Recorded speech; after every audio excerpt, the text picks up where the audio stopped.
because we disagree.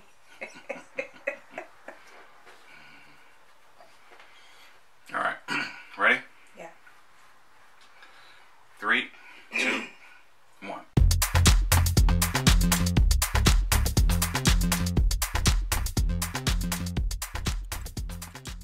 Hey family. Hi guys. It's Tuesday, so it's time for another short tip. Yay. Now, before we get into this short tip, I just want to share something with you. Something that may alarm you or burst your bubble, so to speak. Now, as long as you are married, and as long as you're two different individuals, you're going to have disagreements. You are. It's just going to happen. You're going to go through some periods of time where you just don't see eye to eye. Definitely. But our tip for you is do not allow your disagreements to disintegrate your relationship.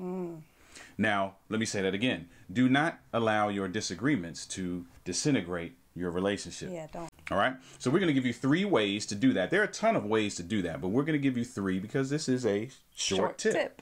So the first one is remember that you are striving for oneness, but you don't always have to be the same. That's right. Talk about that. So remember that because we're created differently, I was created differently than you, right? We've been married 17 years. So sometimes we do, I know what you're thinking, you know what I'm thinking, and we kind of move in that vein. But we're created differently, so we're not always going to think the same thing. If we did, then one of us would not need to be here. That's true. Right? Wow, that's a good point. So we're created differently. We're going to think differently, and it's okay. I don't have to convince him to think like me, and he doesn't have to convince me to think like him. What needs to happen is we need to find the middle ground, come to an agreement, find a game plan for whatever the issue is that's going to help the relationship. Not what's going to help me, not what's going to help you, but what's going to benefit the relationship. Find the middle ground and find a game plan to work on that. Wow, that's good. So remember, you don't have to think the same. The goal is oneness. That's right. Now, the second thing is proximity. What do I mean by that? Use proximity. What do I mean by that?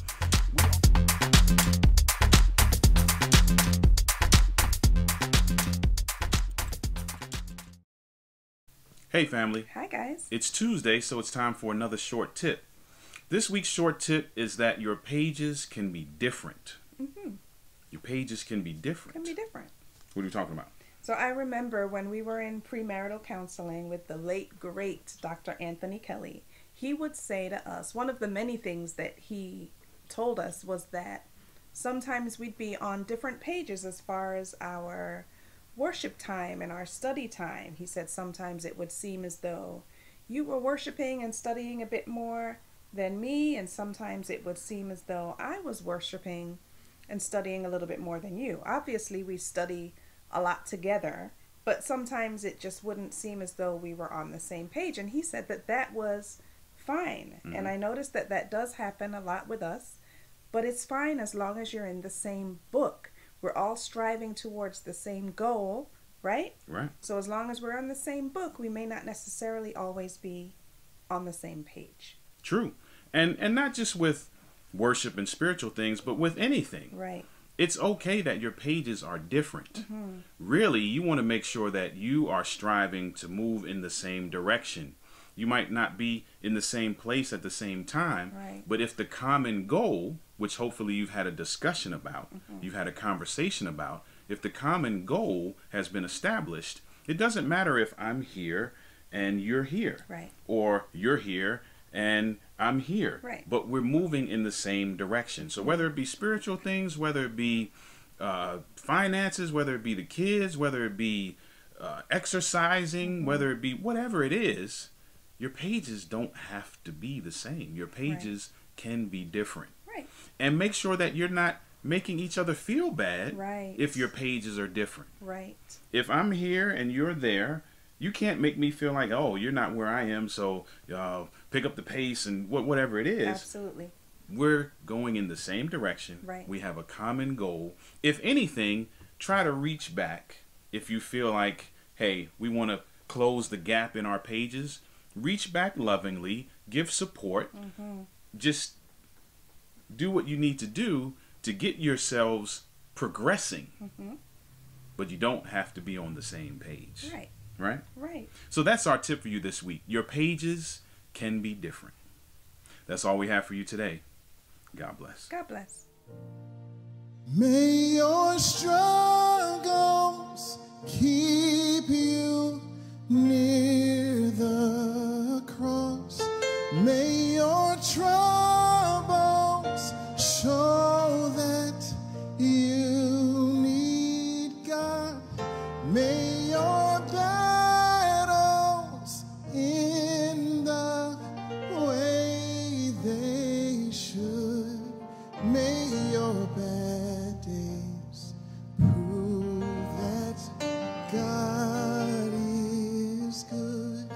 May your whole life prove that God is good. May your struggles lead you near the cross. May your troubles show that you need God. May your battles in the way they should. May your bad days prove that my God's still good. Let your whole life prove that God is good. May your struggles, may they keep you near the cross. And may your troubles show that you need God. And may your battles in the way they should. May your bad days prove my God is still good. Oh, let your whole life prove that God is still. Say that one more time. May your bad days prove that God is still good.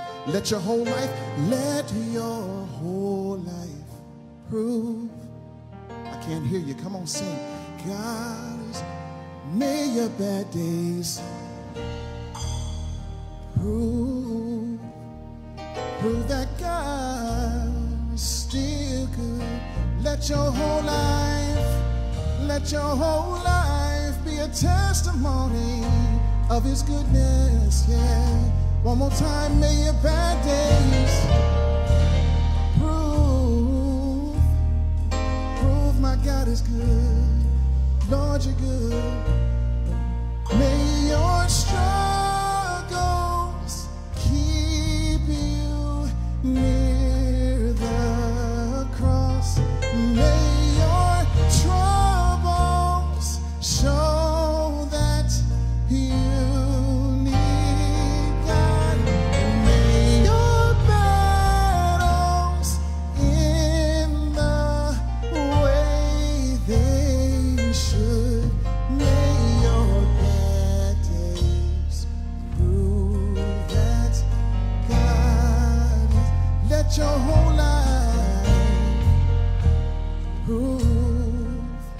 prove that God